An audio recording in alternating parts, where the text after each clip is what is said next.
Hey guys, I'm Ina from Sewing Machine and today we're gonna sew Knut shirt. Knut is a cute oversized cropped basic with a front tie. You can choose between three different sleeve versions such as balloon sleeves, normal long sleeves and the t-shirt sleeves.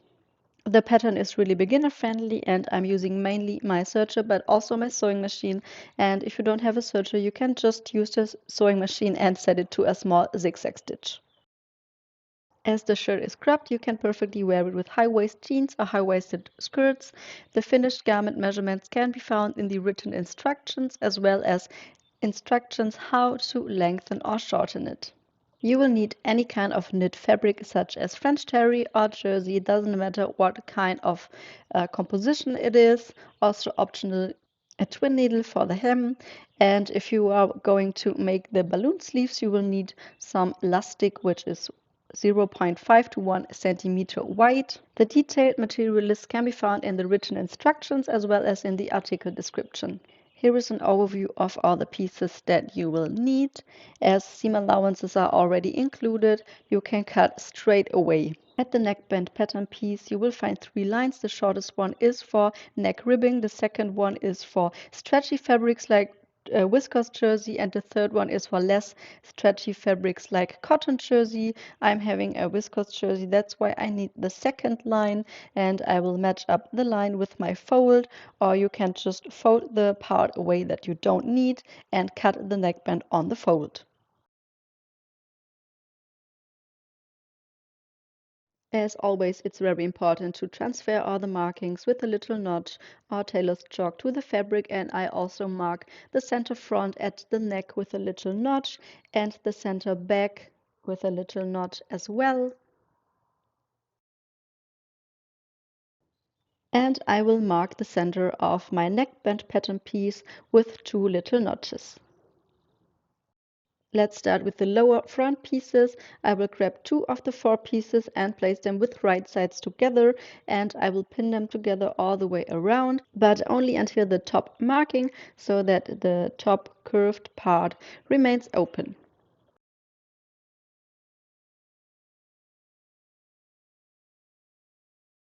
I will do the same thing to the other two pattern pieces, and that's what it should look like now. Now I will stitch with 1 centimeter seam allowance and my serger. If you don't have a serger, you can just use a small zigzag stitch instead, and I will not sew until the marking. I will stop some centimeters before, like here, and I'm going to sew the last few centimeters with a regular straight stitch like this. If you're sewing with your regular sewing machine and a zigzag stitch, you can of course sew right until the marking and you don't have to stop before as I did with my serger. Then I will clip right into the marking right until the seam. Next, I will turn the ties right side out and I will form the corners using a chopstick, and I will pull the seam allowance at the marking to the outside as well, and then I will pin all the way around starting at the marking. This step is optional, but I would recommend it because if you don't top stitch it after washing, it will become very thin, and this way everything stays nice in place.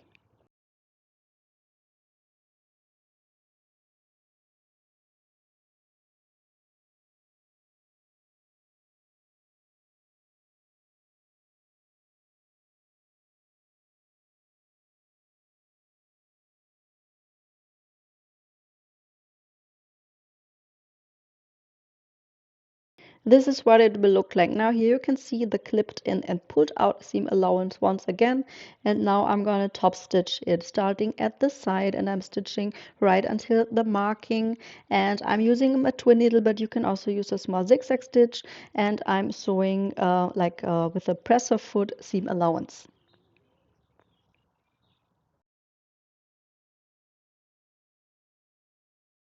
This is what the ties will look like now, and now we're going to complete the front piece. I will grab the upper front piece, and this is how the lower front pieces will come to the upper front piece. At the upper front piece, there are two markings with a distance of 8 centimeters, and the lower front piece starts at the side and stops right at this marking. I'm pinning both lower front pieces to the upper front piece with right sides together, and once this is done, there will be a gap of 8 centimeters between the two lower front pieces.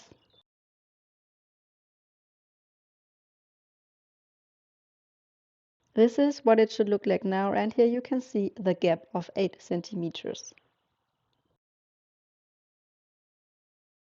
Now I'm sewing with 1 centimeter seam allowance, and I'm using my serger, that's why I don't stop.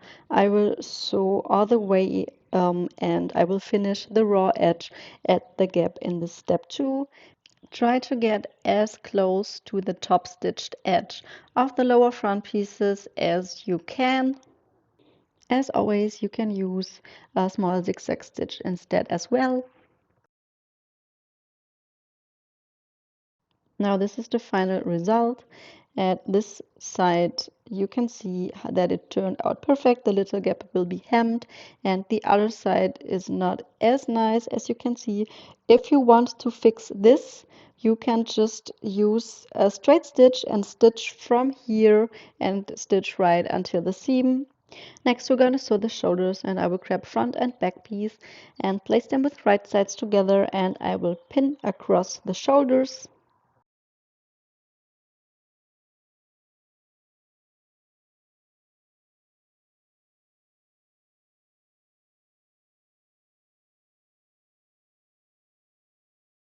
Next, stitch across the shoulders with 1 centimeter seam allowance.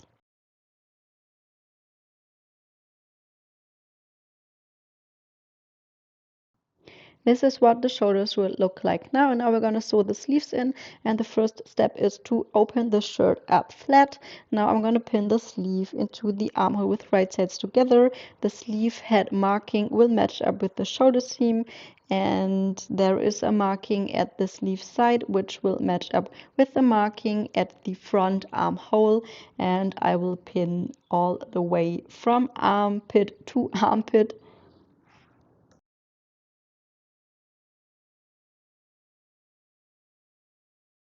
The sleeve should overlap the armpit by 1 centimeter, and it will look something like this. Now I'm going to stitch with 1 centimeter seam allowance as always, and I'm sewing both sleeves in.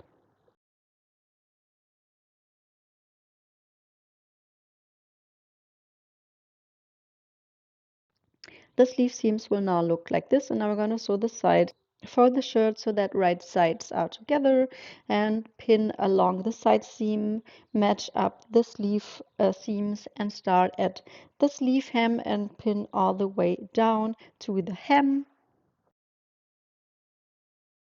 The back hem is 3 centimeters longer than the front, which is normal. Now I will grab the little back piece and fold it up so that it's wrapped around the front. Pin it in place.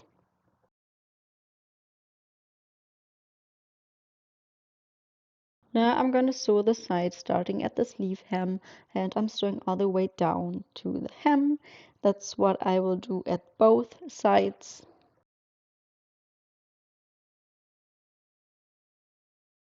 This is what it will look like now. Here you can see the back hem once again. Now I'm going to fold the neckband with right sides together so that the short edges are together, and I will stitch with 1 centimeter seam allowance so that it becomes a tube. Next, I will place the front marking right at the seam so I can mark the quarters with little notches. Then I will fold it with wrong sides together so that right sides are at the outside and the raw edges are together as well, and I will roughly pin everything in place.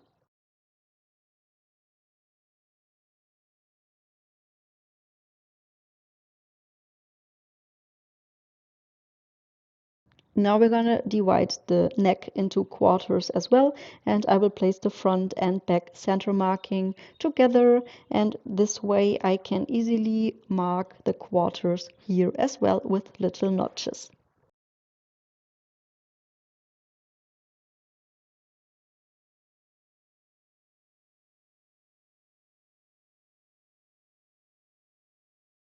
And now the neckband is being pinned to the neck with right sides together. Match up the neckband seam with the back marking and then match up the quarter markings. And you will find that the neckband is shorter than the neck, which is normal. In my example, the neckband is a tad too short. If you have a feeling that you have to stretch like crazy to fit the neckband, the neck, then it's probably too short. And if you feel like you don't have to stretch at all, it's probably too long. But there are 3 different versions of neckband length in the pattern, so that it should be fine.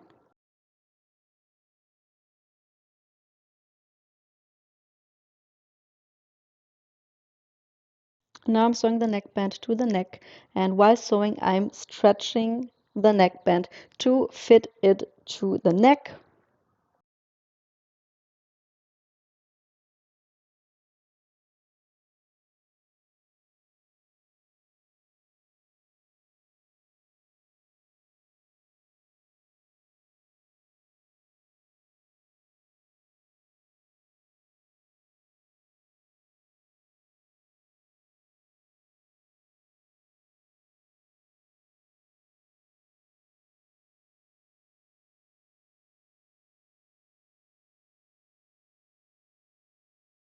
Then I will give it a good press with steam. And if you want, you can now top stitch the seam allowance of the neckband to the bodice with a little distance to the seam using a zigzag stitch or a twin needle or a cover lock if you have. Next, we're gonna hem it, and the first step is to fold the little gap between both ties 1 centimeter to the inside and pin in place.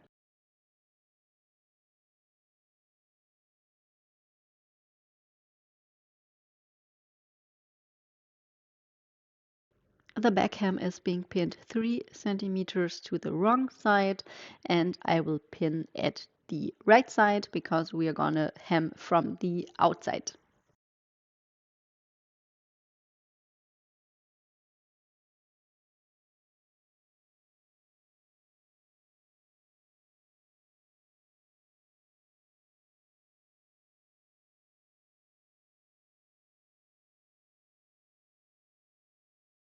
The sleeve hem is being pinned 2 centimeters to the inside, no matter which option you're gonna sew.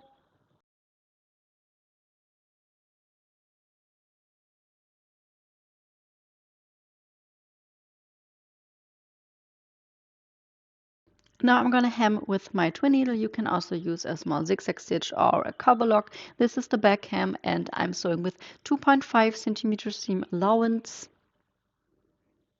This is what the back hem will look like. For the little gap, I'm using a seam allowance of 0.5 centimeter, and it will look like this. For the balloon sleeve version, jump to the next chapter. Here I'm sewing the hem of the t-shirt or regular long sleeve. I'm stitching with 1.5 centimeter seam allowance, and I'm stitching all the way around. For the balloon sleeves, we're gonna fold the hem allowance 2 centimeter to the wrong side, and we're gonna pin it in place if you haven't done that yet.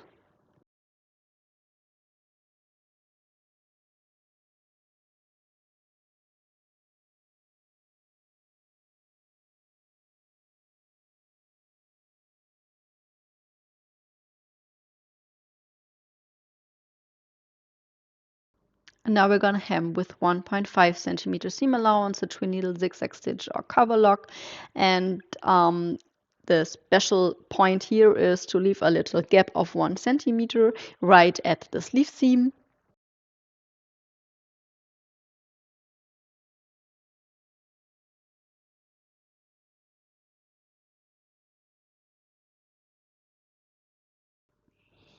Here you can see the little gap.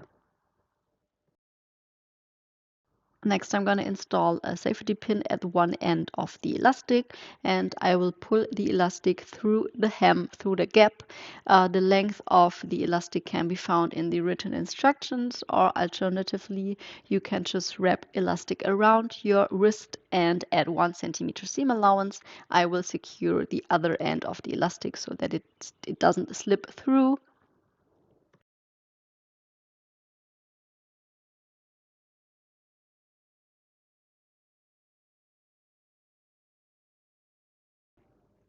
Then I will overlap the elastic ends by 1 centimeter and I will pin everything in place. Then I will stitch the elastic ends together with a big zigzag stitch, and optionally you can now close the gap at the hem and then you're done. Thank you for watching this tutorial. I hope you liked it and that it helped you. If you have any questions or feedback, feel free to leave a comment or reach out on social media. If you're sharing your Knut, make sure to use the hashtag sewing machine Knut so others and me can find it.